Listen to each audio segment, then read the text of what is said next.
Person who is always small-minded, always looking at who is good-looking, with whom I can have sex, you will see his energy is so low, so dull, and nobody goes near that sort of person. Person who is obsessed with sex is so unattractive, isn't it? And he creates such a thick, dull and thick vibration around him or her that there is no strength, there is no vigor, there is no commitment, nothing comes out of them. The mind goes in such a craze that there is no strength left behind. And it's limited, then all jealousy, anger, agitation, frustration, everything comes. And when this negative, storms of negativity has come in your mind, I tell you, that is the weakest and poorest mind. All the truth, all about existence, everything disappears. When your mind is obsessed with such a load of negativity about any person,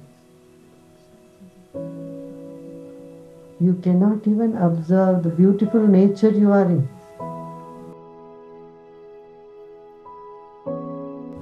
Then comes Kaamagni, the fire of passion.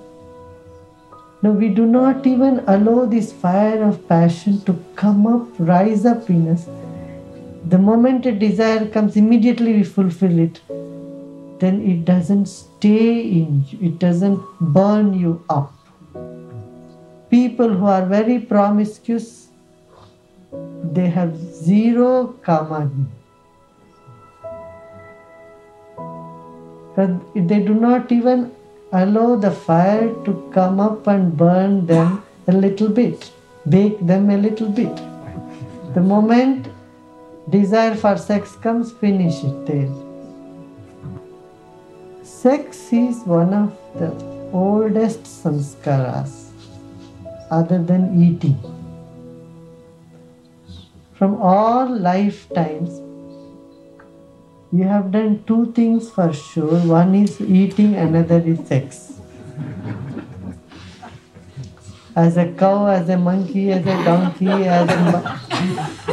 as a horse, as a cow, as an ox, whatever it was. Passing through all these bodies, these two acts have been there. When this passion arises,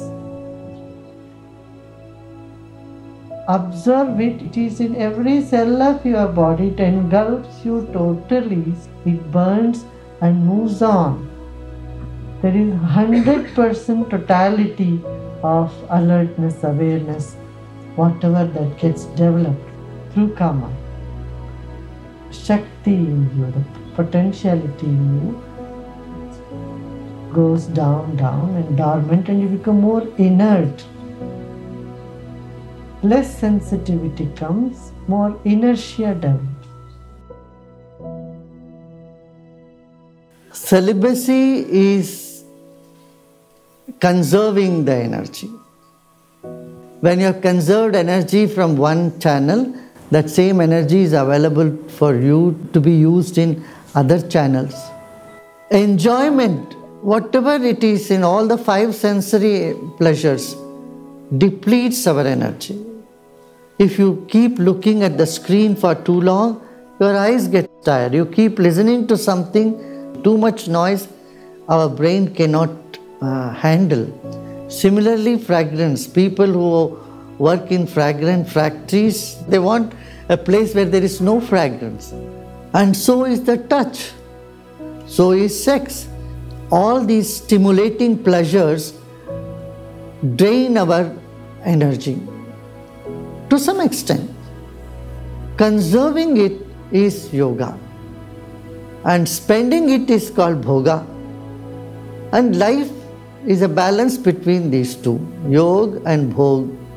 This doesn't mean that bhog is bad, but when you no longer get any a pleasure, enjoyment in it, then you have risen above that and you are looking for a bliss, a happiness which is beyond the senses. And to reach that highest level of human existence, you have to close certain taps.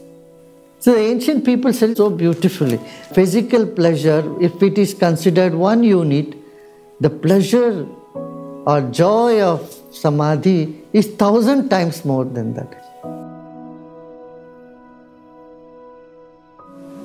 Brahmacharya pratishtayam virya labha. Great strength comes when brahmacharya is established in you.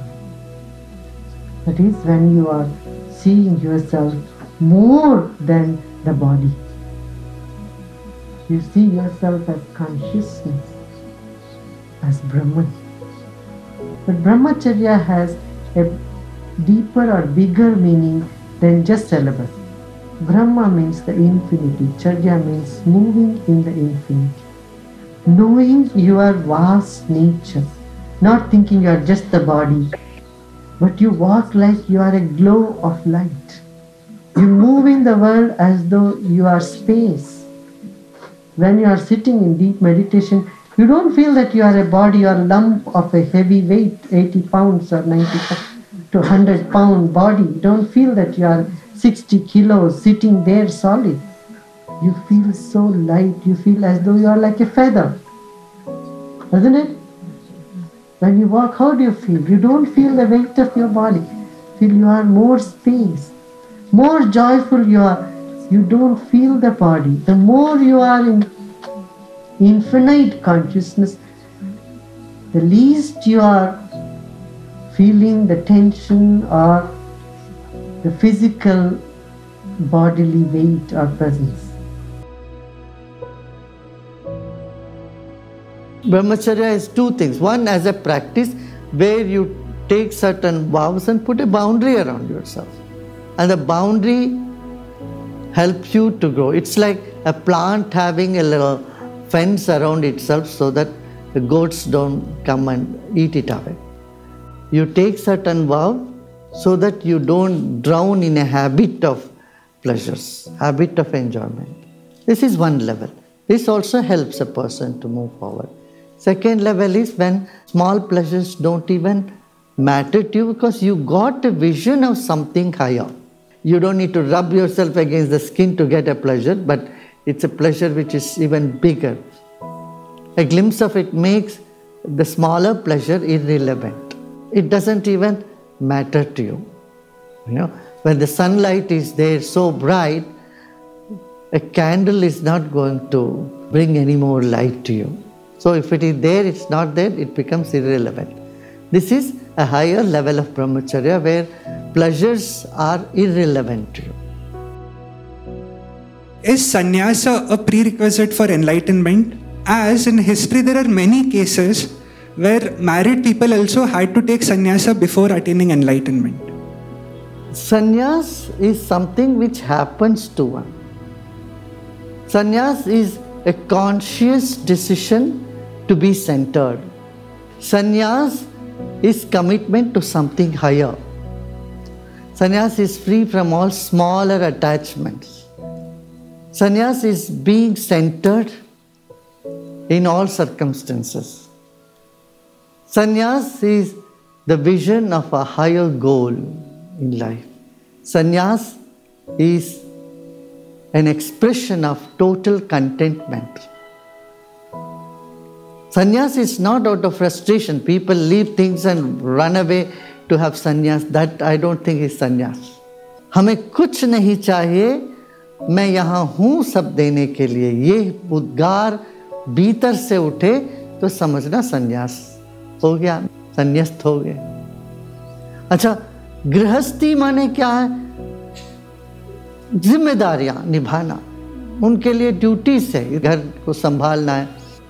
वो गृहस्थाश्रम के धर्म और गृहस्थाश्रम में रह कर के भी अपना कर्तव्य निभाते हुए भी कर्मयोग के द्वारा भी लोग मुक्त हो सकते हैं. आप देखेंगे बहुत सारे ऋषि मुनि ये भी गृहस्थाश्रम में ही थे. महर्षि वशिष्ठ और महर्षि अगस्त्य, ये सब बड़े बड़े महर्षि थे। ये सब गृहस्थाश्रम में रहते हुए अपना कर्तव्य को निभाते हुए और मुक्त रहे।